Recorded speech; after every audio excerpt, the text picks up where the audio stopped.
안녕하세요 여러분. 필환경 시대 문학에서 길을 찾다 제4강 유토피아를 다시 생각하다 수업 시작하겠습니다.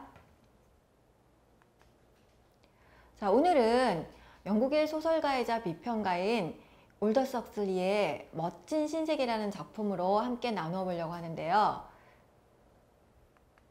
자, 여기 보이는 책이 1932년에 이 소설이 처음 나왔던 초판의 표지예요. 자, 멋진 신세계. 영어로는 Brave New World죠. 자, 근데 제가 멋진 신세계를 가지고 유토피아를 다시 생각해보자 그랬는데 이 소설이 공상과학 소설이자 미래소설, 디스토피아 소설이다 이렇게 제가 소개를 드려요. 유토피아 얘기하는데 유토피아가 아니고 디스토피아인가요? 자, 그 밑에 디스토피아가 뭔지 제가 간단하게 설명해 놨어요. 자, 당대 사회, 현대 사회에서 어떤 부정적인 우리가 잘못된 측면들이 이대로 극단적으로 계속 가다 보면 우리가 이렇게 되지 않을까? 자, 극단화되어 초래할지도 모르는 암울한 미래상. 결국은 이 작품에서는 유토피아가 아닌 디스토피아를 보여주고 있는데요. 자, 어떤 이야기가 나오는지 우리 한번 같이 살펴봅시다. 자, 먼저 이게 소설이니까 제가 이야기의 배경하고 등장인물을 간단히 소개하려고 해요. 자, 이 소설의 시간적 배경은요. 서기 2540년. 지금 2020년이면 500년도 더 뒤의 일이에요. 자, 근데 이 이야기가 실제 나왔을 때는 1932년이니까 어때요? 600년 정도 앞을 내다보고 쓴 거죠. 자, 근데 재미있는 건 이 시간적 배경이 이 소설에 서기 2540년이다 이렇게 쓰여 있지 않아요. 자, 그럼 어떻게 쓰여 있느냐면 AF 632년이다 이렇게 얘기를 해요.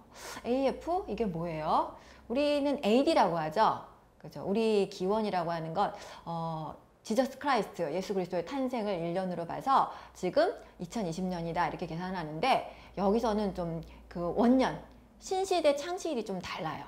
자, 언제냐면 헨리 포드, 헨리 포드가 누구였죠? 예, 미국의 자동차를 만들었던 그 헨리 포드를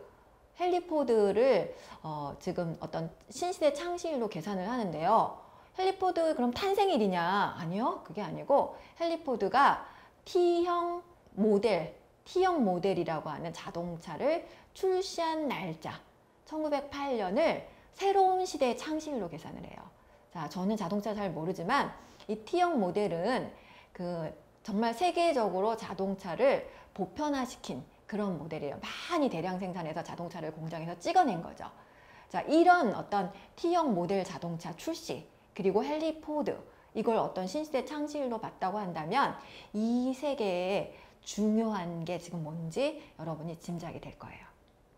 자, 그리고 이 작품의 배경은 런던인데요. 런던의 첫 장면에 우리가 만나게 되는 건물이요. 런던 중앙인공부와 조건반사 양육소. 좀 길죠? 어려워요. 근데 키워드가 인공부화하고 조건반사 양육이라고 하는 키워드만 알아두시면 돼요. 자, 이건 뒤에 가서 또 설명할 거예요.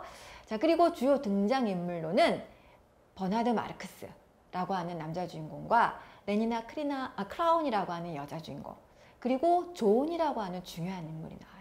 그리고 끝에 가면 존과 대화를 나누는 총통, 이 세계의 전제주의 국가인데요. 유럽 주재 총통인 무스타파 몬드라고 하는 사람이 또 잠깐 등장을 해요. 자, 이렇게 간단하게 소개를 했고요. 자, 지금 아까 제가 배경이 되는 런던 인공부화, 중앙인공부화 조건반사 양육소라고 하는 건물의 그 앞에, 여러분이 건물 앞에 서면 제일 먼저 마주치는 게 공유, 균등, 안정이라고 하는 표어가 그 건물 앞에 붙어 있어요. 자, 그러면서 이 사회는 인류 역사상 최초로 공유와 균등 그리고 안정이 실현된 완벽한 사회다. 소위 유토피아라고 자부심을 가지고 소개를 하고 있어요. 자, 그런데 제가 물음표였죠. 과연 공유와 균등과 안정이 이루어진 사회가 유토피아인가? 라는 질문으로 이제 우리 시작해 보려고 그래요. 자, 이 사회는 한마디로 말을 하면 고도의 과학기술. 자, 아까 얘기했잖아요. 작품이 나올 때 기점으로 하면 600년 그죠? 이후의 일을 상상하는 건데 인간이 과학기술이 이렇게 계속 발달되다 보면 올더 석슬리는 600년쯤 있으면 이러한 일이 가능하겠구나 라고 상상을 한 거예요. 고도의 과학기술이 발전된 사회 그리고 자본주의 사회예요. 자, 그래서 아까 말한 그 인공부화실은요 뭐 개구리나 아니면은 뭐 병아리나 이걸 부화하는 게 아니고요 사람을 부화하는 거예요. 자, 이 시대에는요 인간이 더 이상 인간의 몸에서 태어나지 않아요. 엄마의 몸에서 태어나는 게 아니고요 유리병에서 체외생식이라고 하죠. 몸 바깥에서 수정이 돼서 출생을 해요. 자, 그래서 이제 이 건물이 인공부화실인 거예요. 그리고 이미 출생 전부터 태어나는 사람은 계급이 정해져 있어요. 여러분이 표 기억나죠? 공유 뒤에 균등이라고 하는 거. 평등이 아니고요. 균등이에요. 자, 왜 이 사회가 평등을 지향하는 것이 아니고 균등을 지향하는지.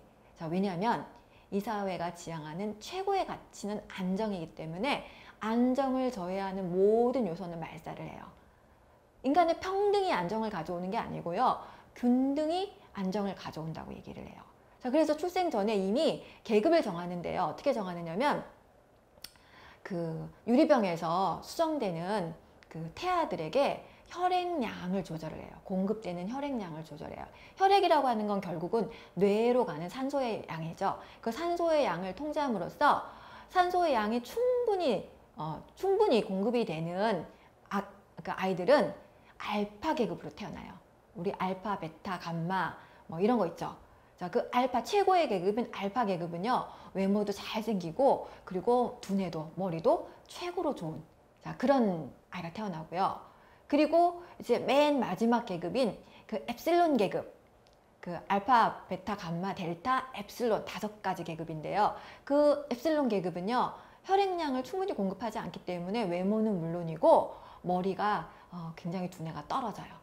자, 그리고 이렇게 처음부터 계급을 정해서 출생된 아이를 이미 그 태어나기 전부터 태교 비슷하게 그리고 태어나서도 계속해서 조건 반사 교육을 시켜요.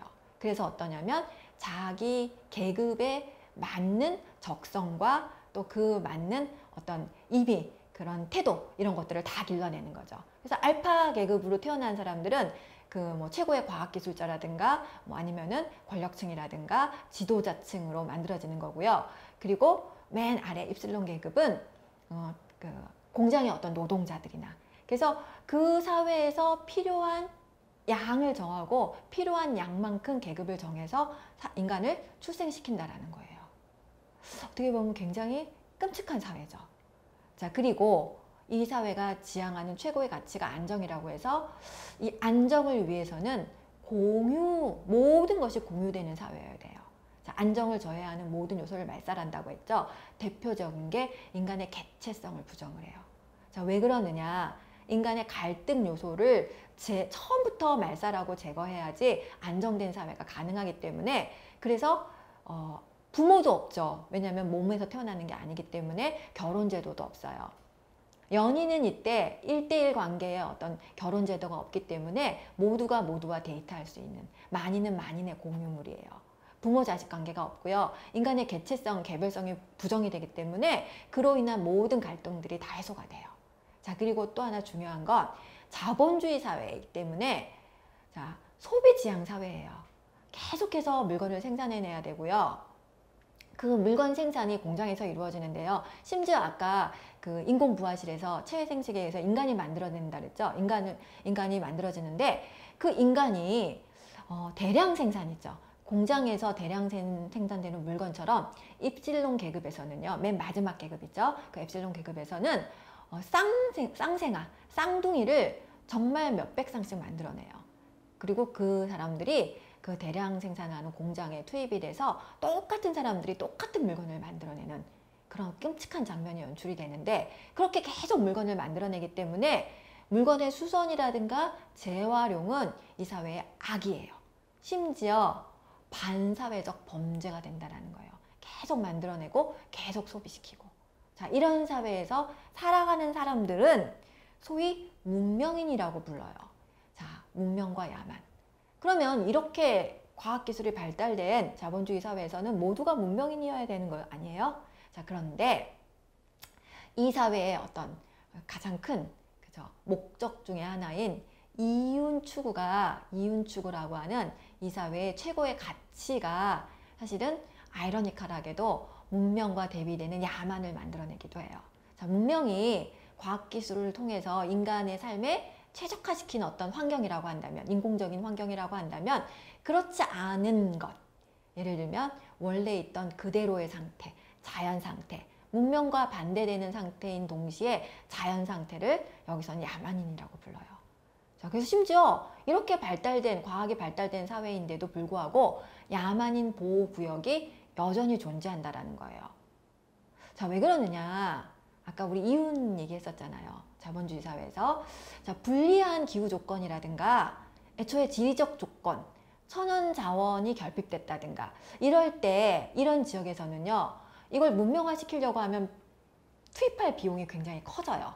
그래서 비용을 투입할 때 마찬가지로 왜 인풋 아웃풋 계산을 하잖아요. 비용을 투입할 가치가 없다라고 판단이 되면 그냥 내버려 둔다라는 거예요. 그러면 그 구역은 야만인 보호구역이 돼요. 자, 이걸 우리가 이제 보게 될 텐데요. 그래서 여기 보면 제가 문명과 야만의 어떤 반대되는 이거를 살짝 비교를 했어요. 지금 말한 인공 부화를 통해서 이루어지는 사회. 근데 자연 출산, 어머니가 아이를 낳는 야만 사회예요.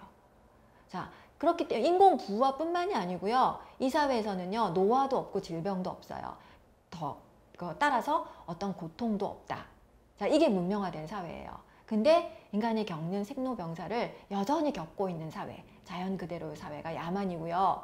문명 사회에서 죽음이 없지는 않아요. 근데 죽음은 일종의 생리현상이 돼요. 근데 야만 사회에서는 어때요? 죽음은 굉장히 슬픈, 죽음을 애도하는 이런 사회이고요.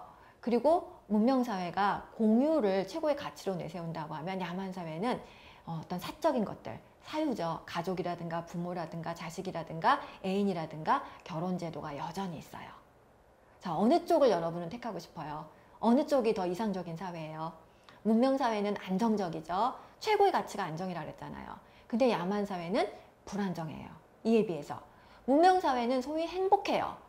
자, 물론 문명 사회에서도 뭐 그런 경우 없지만 간혹 예측하지 못한 일이 일어난다든가 이래서 불안해지는 경우나 힘들어지는 경우가 있긴 있어요.